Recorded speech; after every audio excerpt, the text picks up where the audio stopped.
We can measure IQ, we Hmm. can measure emotional intelligence, but there's really nothing out there about how to be aware of and how to manage your ego.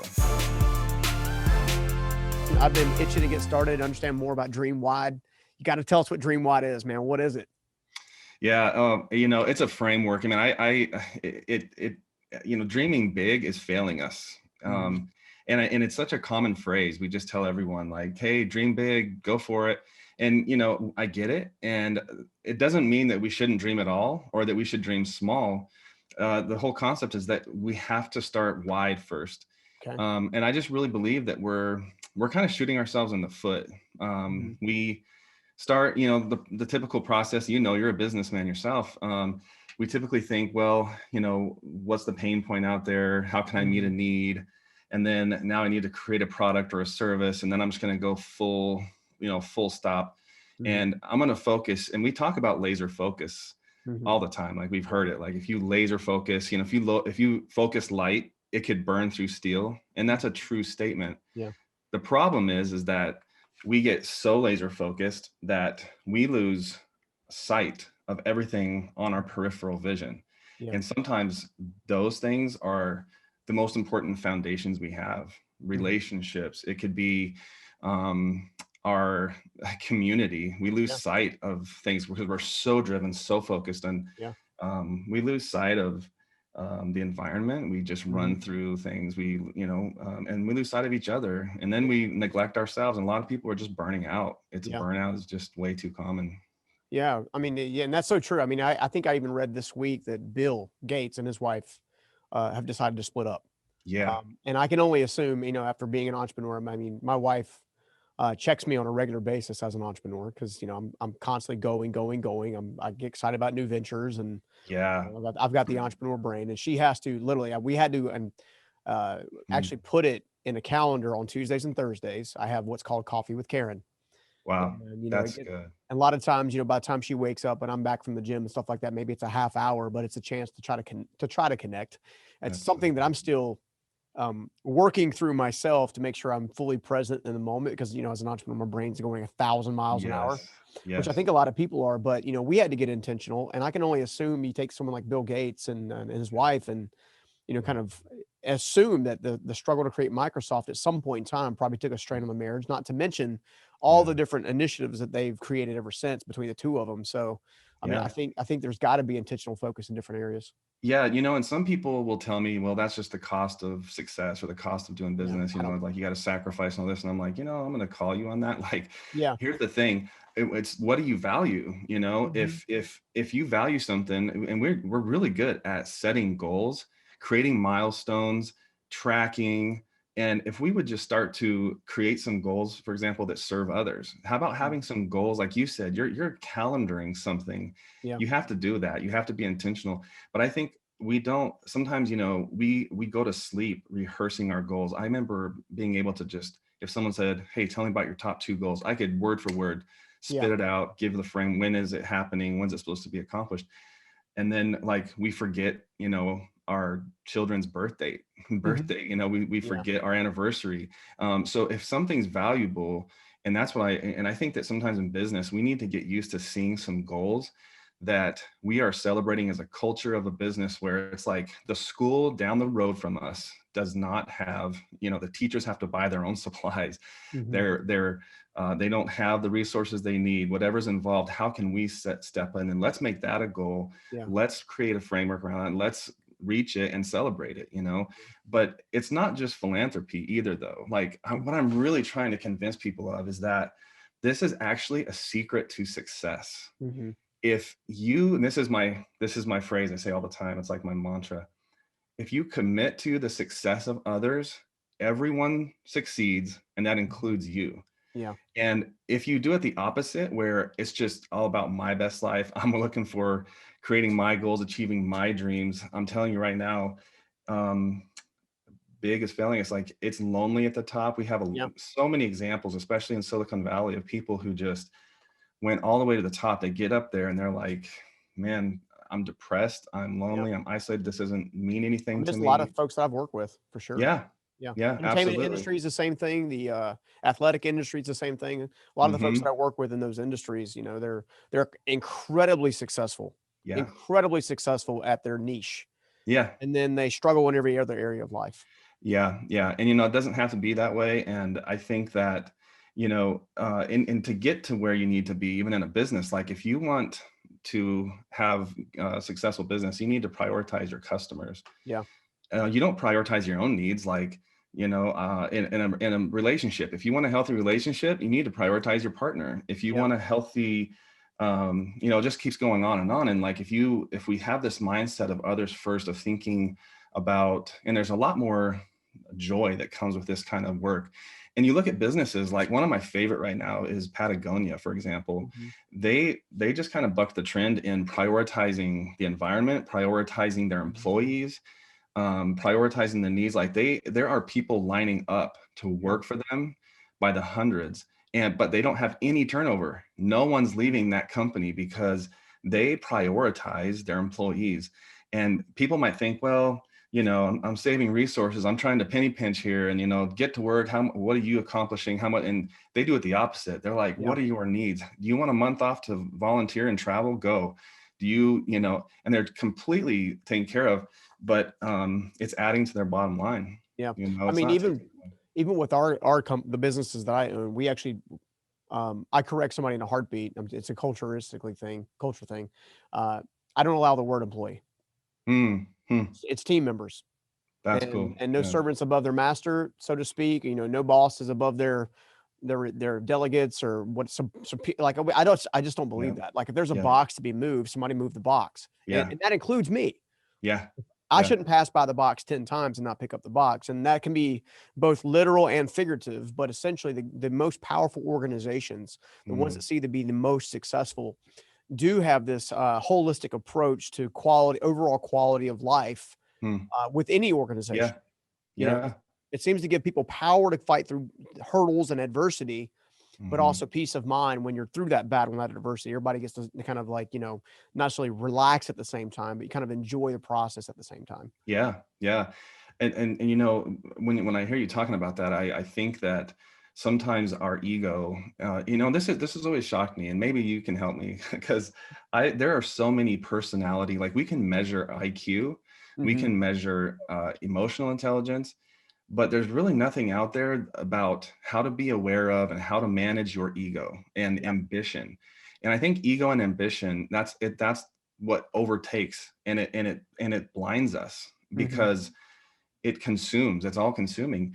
Yeah. And here's the thing, I think this is the most important thing that we need to be measuring, because I know some brilliant people. I know some people who are highly emotionally intelligent. They are great with people, but as soon as the ego takes over, like, they'll make the dumbest decisions Yeah. ever. They're just like, destroying things around them and people around them. Yeah. And but the ego, well, yeah, it took over. So I'm in the process now of creating little assessments, and to a point where I want to call it the EGQ, Yeah.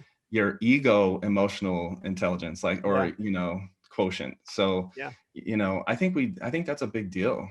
And it really is a big deal. I mean, you think about it, eh, I've said this 1,000 times on the show before, but I learned a long time ago that one of the greatest failures or greatest struggles I ever had in building a business was not building myself, Hmm. not realizing that my words, my emotions, my actions, um, Hmm. are, took a toll on people in a positive or negative direction. Yeah. Also, it took me a long time to realize that my intentions, I might judge myself by my intentions, but people judge me by my actions. Hmm. Hmm. As you go through that, which then took me to a whole nother level, which is, you know, we have this concept of maturity. To me, mature leaders are ones that do take considerations of the team. They are people who are going to take the hit first. So, one of the telltale signs I see with great leaders is when there's an opportunity to take the credit, they give it away.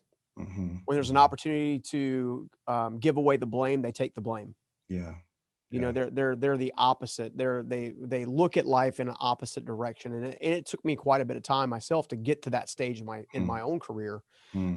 I also find that age is no respecter of maturity. I've Mm, had people yep. that work for me, like, 50, they're 50, 60 years old in many cases. Mm, And because they were never trained, they were never taught the process behind yeah. caring, and seeing people for the value of individuals. One of the Yeah. things that we've tried really hard to do with my organization specifically is try to always speak to four great human needs: to be seen, valued, heard, and appreciated.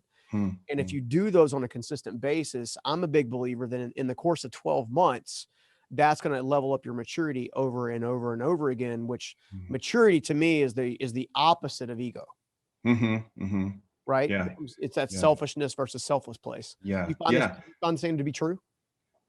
We'll say again?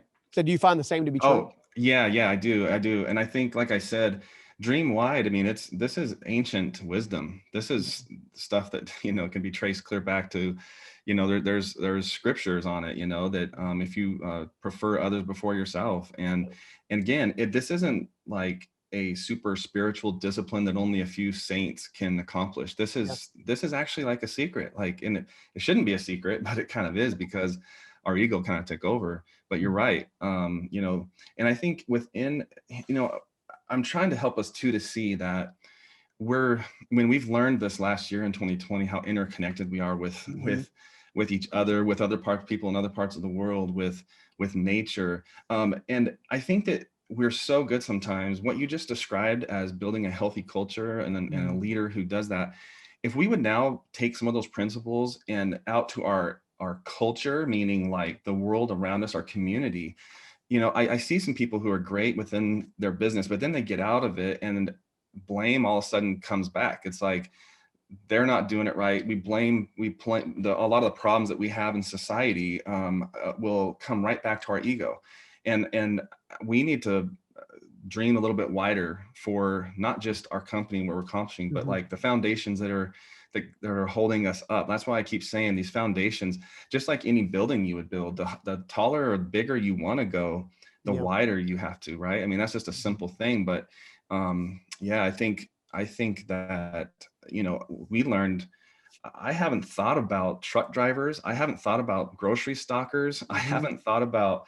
some of the essential workers until this last year. And I heard so many CEOs talking about and how important like people like the janitors are right now, Mhm. like to clean and make environments where it's not spreading and all this stuff. Yeah. And I think that's neat. I think it really took the spotlight off of you know um, a lot of those things that we idolize Yeah. in our culture and put it back on the foundations. And I hope we don't lose it because we're gonna build these tall towers that are just tipping over way too easy. Yeah. They're built to a lot of times it's just to caress the ego. Yeah. Living here in the South, I love seeing these tall pillars that have a Mhm. statue on top. You can't even see the statue. Who is this person? And Yeah. it's usually a guy, and you can see like, wow, it's probably incredible artistic work, but Mhm. I would never know that. The point wasn't to highlight the artist. The point was the ego of the person who's propped up on that pillar, but it's Mhm. pointless. And I think that we do that a lot of times when our ego gets in front, our ambition gets ahead of us, and it'll ultimately compromise. Yeah. I find that some of the greatest, thought leadership, what you're sharing today, comes from a origin story. There's something that's the catalyst of the self-discovery or the discovery of these things. Yeah, How did you even come up with the concept Dream Wide? I mean, what that came yeah, from somewhere. Like, yeah. why does it resonate Yeah. with your soul so much? Man, that's really good. I spent 20 years in professional like staff on churches and Mhm. ministries, spiritual advisor, a pastor, and we really mirrored culture a lot and went big, man. Like bigger is better, just Yeah. go big.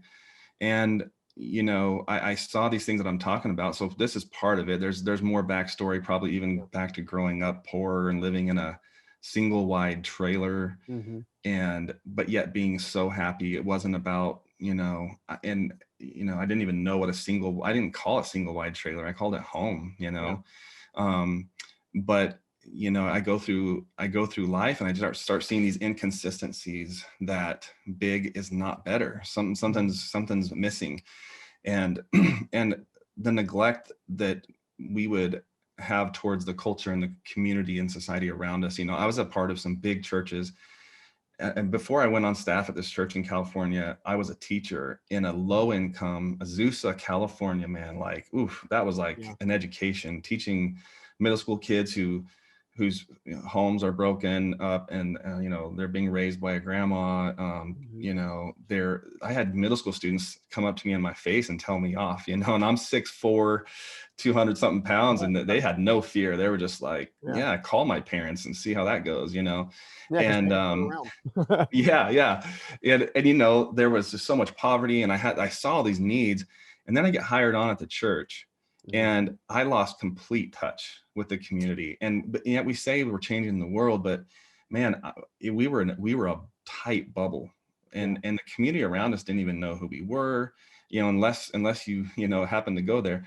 But I just started seeing a disconnect, and I had the opportunity in 2009. I hit this wall in ministry where it was an Easter, and the pastor got up and he said, "Hey, let's be thinking of someone that we know of, that we want to invite, that isn't part of the church." And I sat there and I was like, I don't know anyone.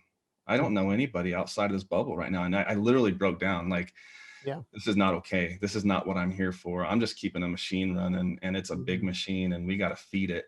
And I resigned, and we went right to downtown LA and started a church. But it was like we started with a wide foundation. Before we ever had our first service, we had already found out, like, what we're going to do in the community. This is like our main priority, and it was moving homeless into permanent housing. There was a Mhm. huge thing happening in Los Angeles with coordinating and working together between all Mhm. these different municipalities and government, and we filled a gap there, and it eventually became a nonprofit that's still running to this day. And we move homeless veterans, families, and people Yeah. into permanent housing. We throw welcome home parties. Mhm. Because a lot of times they get a voucher for an apartment and it's completely empty, and so Mhm. we collect, and we work with other churches and businesses to collect welcome home kits and move them in. So Mhm. part of that, I think, informed. It was seeing that, yeah, that sometimes, like I said before, as we laser focus on the big, we lose sight of the peripheral vision. And I'm saying, look, the secret right now is, let's take those things on our peripheral vision, like others, like people, like community, like Mhm. employees, Real needs. and move those back to the center. And I'm telling you, your business, your life will thrive. Yeah. And you just keep thinking, and I just keep thinking, no, I just need to hit this goal. If we just accomplish this, I'm saying, no, like, this is a secret. Like, move the peripheral things back to the center and watch what happens. Yeah. I mean, the only time that income is fulfilling is when it's preceded by impact. That's been Yeah. that's been my I mean, seriously, that's been my what I've discovered. And you mentioned just a few minutes ago about Bill and Melinda Gates. Like, how shocking! Like, isn't it interesting how much he's worth? And Mhm. yet it still didn't buy happiness. Like, Exactly. they're gonna separate. Like, yeah, you're right. It's just, Yeah. and it's the law of diminishing returns, right? Like, Mhm. there's a certain point at which you have enough money, and more won't make you more happy. Like, Yeah. so now what? And it's not that much. It's not 10 million. I Mhm. think that there's been some research that it might be around like 600,000 or something. Like, okay, like, you have everything you need. You could buy whatever you want. You could go on Mhm. trips, do whatever. At that point, anything you make on top of that is actually, more Overflow. money, no problems, That's right. Well, right? and that's absolutely true. I've literally, one of the things that resonates with your story and your background everywhere you've been is obviously the heart to serve the homeless. Mm-hmm. I started there myself. Yes. I grew up in an Crazy. environment like you mentioned with Azusa, I grew up in a dysfunctional environment, raised by Mm-hmm. grandmother for a while. Grandmother passed away, started a Mm. whole nother chain of events of things that actually I would not, in other words, I wouldn't go back and change any of it. Like, Mhm, it's taught me mhm, so much, but mm, there were definite parts throughout the journey that in the moment I would have wanted to change. Like, I would have yeah, just make the pain go away or make the pain, stop kind of thing. And as we're going through this entire, we'll call it cultivation of skills, right? yeah, That's where you learn those skills. You mm, know, um, when I was homeless, For me, I knew that I was homeless, meaning I knew that my life had gotten to a point where I'd honestly given up all hope. Like, it was Mm, like, what's the point? mm, Can't get any lower than this. mm, I've failed I don't know how many times doing whatever. And this is where I'm at. So I'm curious because my instinct, my spirit, so to speak, says that Dream Wide came out of watching you probably, and you and many of your team teach other people who had nothing how to mm, dream wide and watch them get established. hmm, hmm. Man, that's interesting. Yeah, it's your story and their stories taught me more than I taught them. And I say that with like 100% conviction. Like, Yeah. I would show up in Compton and we would move this family in, and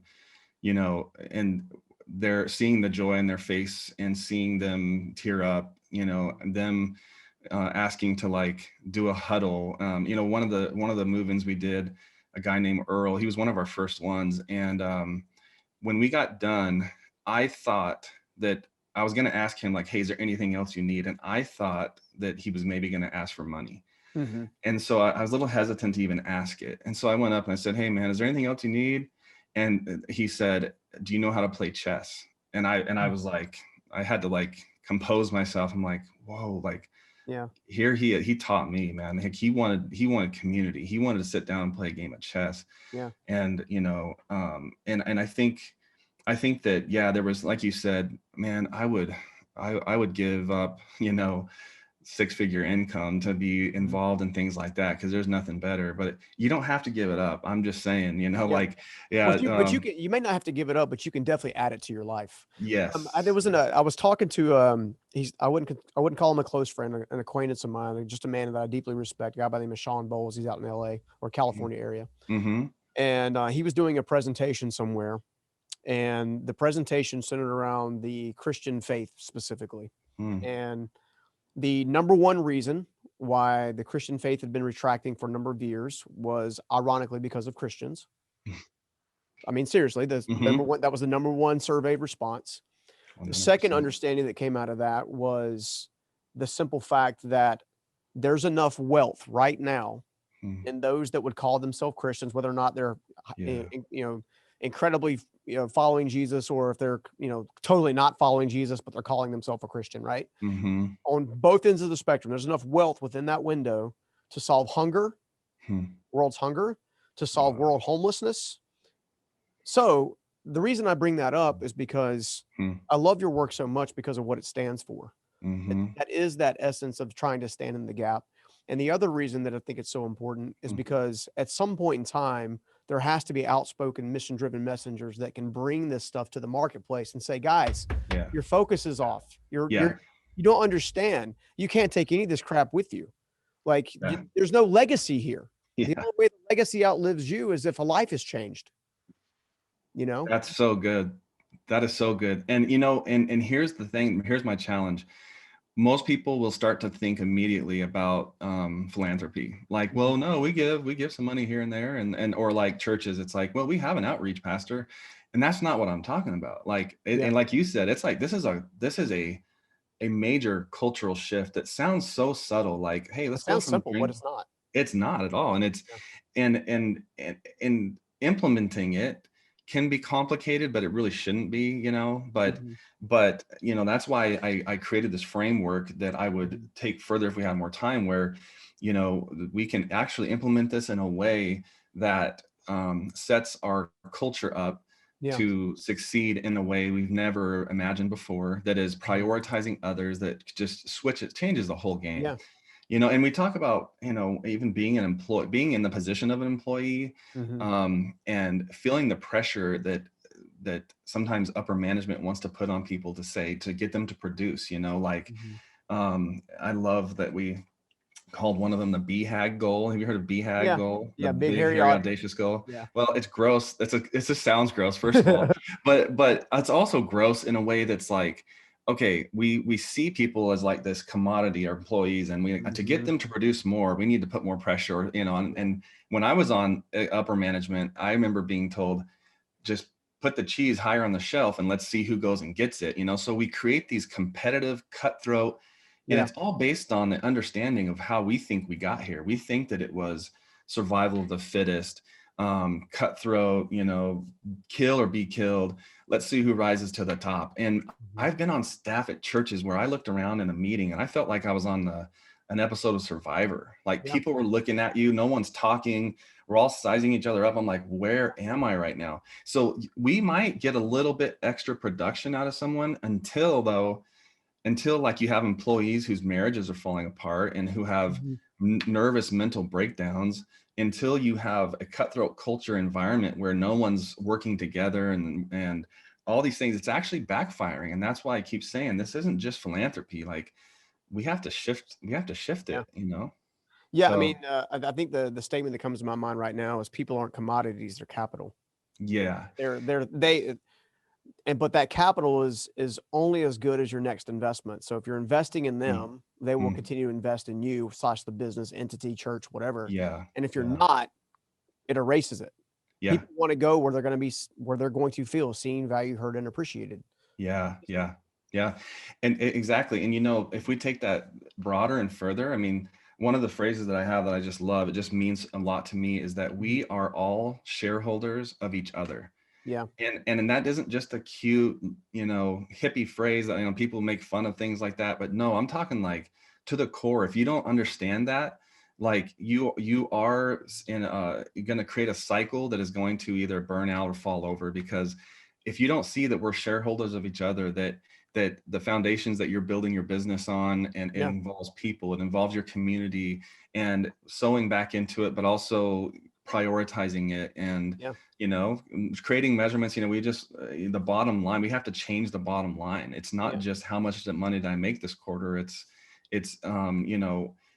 those things that you were talking about, like Mhm. how I'm building the employees, I like you don't call them employees, what do Yeah. you They're call all them? team members. Team members. Yeah, Yeah. yeah, yeah. Like there's just a lot of shifts that we have to make. And Mhm. like I said, there are some examples out there. I mentioned Mhm. Patagonia, but there's a lot of others. And I really look forward to that, because the truth is, there's even some books right now that are like, there's one called Survival of the Kindest. Mhm.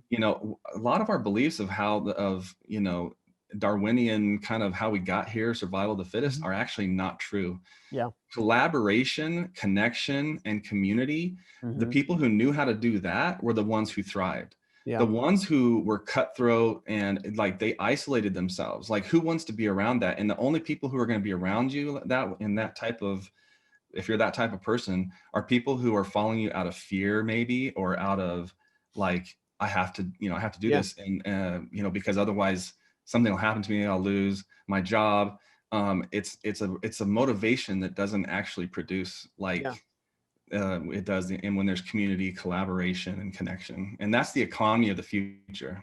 Yeah. Absolutely. No, I totally agree with that. Let me ask you this. All right. So, because I think there's several people watching and listening right now that would say, "Look, I'm all about this. Mm, This is the kind of lifestyle I want to leave or lead. This is the kind of mhm, lifestyle that I want to be a part of. I understand mhm. the importance of it. I understand the need of it.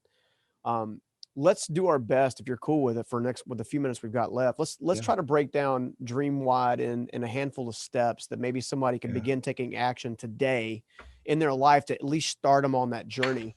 that'd be awesome. If that's cool with you. Yeah. Oh man, so good. Yeah. Like one of the things that I would invite people to do is, and it's just for them. It's private. It's just for you. But I did create a small assessment that Okay. you can take that asks some questions. And the point of it is, and it only takes 2 minutes. It's on the website, hellojesseross.com. You'll see it right when you get on there. You can just click it. It takes less than 2 minutes. The questions, though, are kind of answers in themselves. Like one of the questions on there is, do you have anything on your calendar right at this moment that involves someone else? It's not just about you. And this was Mhm. a convicting one for me, because I looked on my calendar and it was all my appointments, Mhm. my things I got to do, my golf time, my this and that. And I didn't have anything on my calendar that was Was like about, hey, service my items. daughter's, I want to do this with my daughter. I want to set this date. You made a calendar date with your Mhm. wife. Like that's a simple one step. And then there's some other things that, yeah, that I would encourage. I have this phrase too, that we need to set goals that serve others. So Mhm. if you look at your goals right now, are they all, even your personal life goals or your goals at work, are they all just to reach a number? Are they all just to reach, a milestone? Yeah. Or can we, let's throw a goal in there that is something about serving others? Like, Mhm. maybe it's someone that you work with, or maybe it's something that is a need within your community, or a goal that you want to meet within your family. Again, prioritizing, the things that matter that we have overlooked, prioritizing the things that we have shoved to the side in our peripheral vision. um, and then I also have this, like, there's four simple steps, like, start beginning to challenge yourself to think others first. That's a Mhm. really hard thing to do. Yeah. It's so good for the ego. It puts ego and ambition in its rightful place. Mhm. And because a lot of us, I think we have to rope it back a little bit. Yeah. Our culture and our society right now is telling us, like, man, let ego and ambition run wild. Mhm. And it's a good thing. Like, and that's why I asked you earlier if there's any assessment things out there that measure ego and ambition. I Mhm. think the reason why there's not is because it's seen as an advantage. Like, no, Yeah. we don't want to manage it It's either and that or no one recognize. wants to know the answer. One of the Yeah, 2. yeah. It's like, hey, it seems to serve me well because I accomplished thing, and I always say that, like, there's a lot of there's a basement full of bones, Yeah. when you're just going after the bottom line. You're Yeah. crushing people, and you're crushing, community all around you. So think others first, refocus priorities, relationships, your own personal health, physical and mental. Like you Yeah. said, you got to build yourself. The third one is break the obsession with fame and money, and Mhm. focus on bringing value. Yeah. That again is just reprioritizing. It's not just about money. It's about value. I think that's why a lot of companies right now, customer service is so poor. Mhm. Yeah. We love selling to crowds. We just love it when people, like, set it up, make it automatic. They're like a bunch of minions. Like, they'll pay, but don't bother me. Just send me your money. And that in the end will backfire. You're Yeah. not you're not thinking about your customers. You're not thinking about their needs. You're not valuing them. You're not following up, like, Mhm. again, starting to dream wide. Like, Yeah. the last one is to start collaborating, Mhm. start connecting. And I would say this because I was out of the church world. Churches are the worst at this. Like, we think, like, I have my programs and I have my machine I got to feed. Mhm. And I'm most churches are only involved with people in their community to the extent that they are involved with them. So yeah, if you get behind this program, or if you want to do this, but if you're not, like, I don't see a lot of churches divest their time, energy, money, and privilege, and like you said, like, money for things, and just go and serve someone that doesn't somehow feed back to their Yeah. machine. And that's sad. Like, that's we have to change that culture. So collaborating and partnering and Mhm. standing in the gaps, with people outside of our circles, is Yeah. really, really important. Well, I think those are all great steps. I think you know, one of the things that kept me out of a church building for a long time is when I launched my first book. I was going to a sizable church, had a really good following, people wise. Um, won't bring up the name of the church, obviously for obvious reasons, but one of the first things that happened, we were having a men's movement or men's thing in the morning, and someone had overheard me on a radio station the night before being interviewed about my first book. The pastor at the time looked over, is like, "Well, who's this guy?" And then went to introduce himself to me and stuff later on. Then wanted to meet about how do you make a book and all kinds of stuff. And it just got weird really fast Mm, because it got one of the situations where it was almost like he was intimidated by the fact he had someone like that in his church. wow. He One of the things that was really heartbreaking in this specific example is that I had been at his church for over a year before he even knew I existed. Right. And then to going back to the self-serving side of things, Mm, if you this is where that whole mentality of that stat that I gave you earlier, that the greatest problem with Christianity as a whole mhm. historically has been fellow quote Christian. unquote Christians, right? Yeah. Yeah. You got the most broken people on the planet Mm, trying to learn a better way, and then taking their own self-righteousness and casting on others, right? So mhm, I am a follower of Jesus myself, right? I mhm. love that guy. He's my guy, right? Yeah. He showed up when nobody else did in my life, kind of scenario, Yeah. and got me where I'm at today, hands Yeah. down, bar none. No, but at the same time, to your point, if my organization makes $1 million, I'm just throwing a round number out there, makes Mhm. $1 million, we measure success by lives changed. So that $1 million goes back into serving other people, Mm. right? It's not, Yeah. it's That's the only way to really scale out a legacy in many cases. And I think that's why Mm, DreamWIDE is so important, because it is a different way of thinking and it takes mm, time and practice. But hmm. once you operate in it, you, Yeah. you get to operate in the sweetness of it.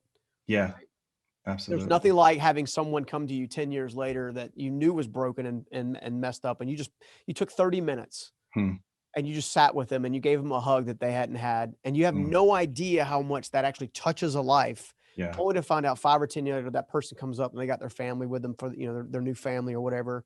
It's like, and they're like, because of you. Hmm. Hmm. Because and I was fortunate enough to be able to tell many of my mentors along the way, it's like, because of you. Like, Yeah. you take the Yeah. Steve Meyericks and the Susan Batzes and the key people in my life. I Hmm. never got to see what their seed produced. Not Yeah. fully, Yeah. and hopefully I'm not done with it yet. Yeah. Hopefully I got a lot more ground to cover, but, Absolutely. and I think that's why Dream Wide is so important. This Dream Wide concept, this Dream Wide heart, this Dream Wide mentality, um, I think to your point earlier, it's existed for a very Mhm. long time, Mhm. but so many people, I think, are Mhm. fearful of taking ownership of it because of what's the old acronym for it, but it's the fear of missing out. Mhm. Not Yeah. realizing that every message that you're bombarded with on a daily Yeah. basis is like, "Get it now, take care of it later. Get it Yeah. now, take care of it later." Yeah. And it's the polar opposite of how to become successful, Yeah. which is Yeah, crazy. exactly. Yeah, It's polar opposite. yeah, And it's hard, and you know what's interesting, man, like you just said it, like, here's the truth. The future is wide, yeah, and wide is the future, and the next generation, they get it, and they're looking for it, yeah, and hungry for it.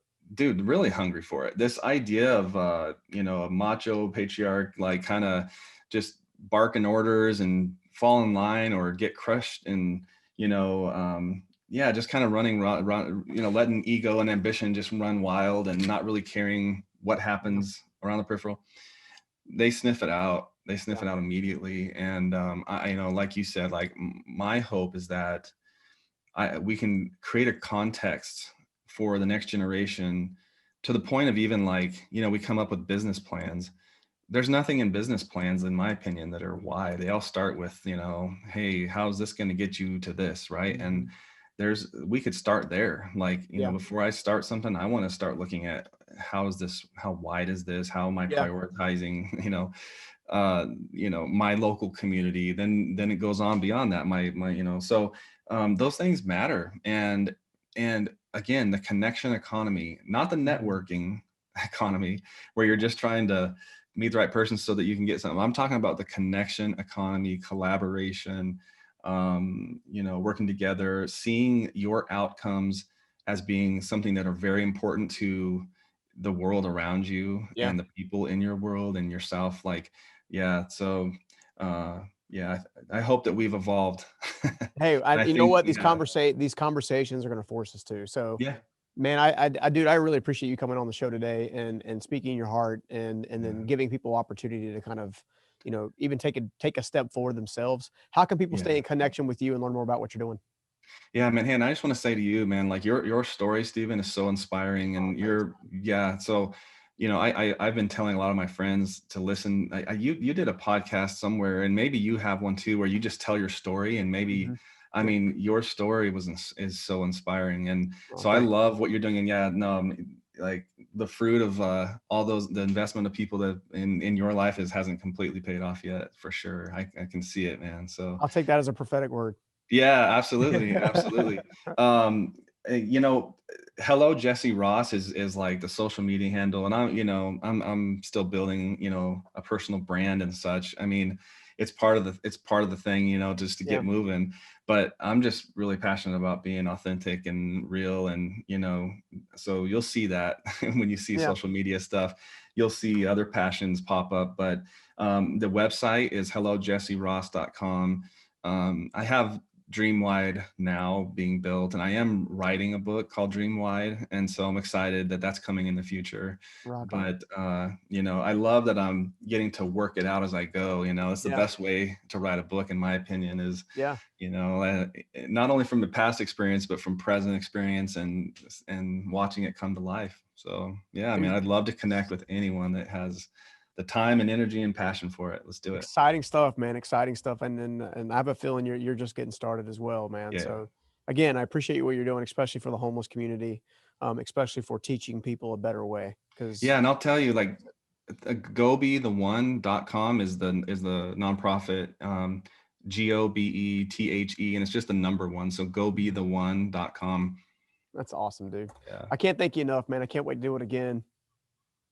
Yeah, I can't either. I felt this is just the beginning, and I am starting a DreamWide podcast, and I'm getting you on there, Let's man. go, man. Let's I'm gonna, go. yeah, Let's I, change some lives. I'm ready to let's learn. do it. Let's do it, man. Keep up the good work, and thank you so much. Awesome, dude. Well, thank you so much. We'll talk to you soon. Okay, take care. Man, I love amazing human beings like Jesse Ross. If you really loved his content, you're really going to love this next interview right here. So check it out.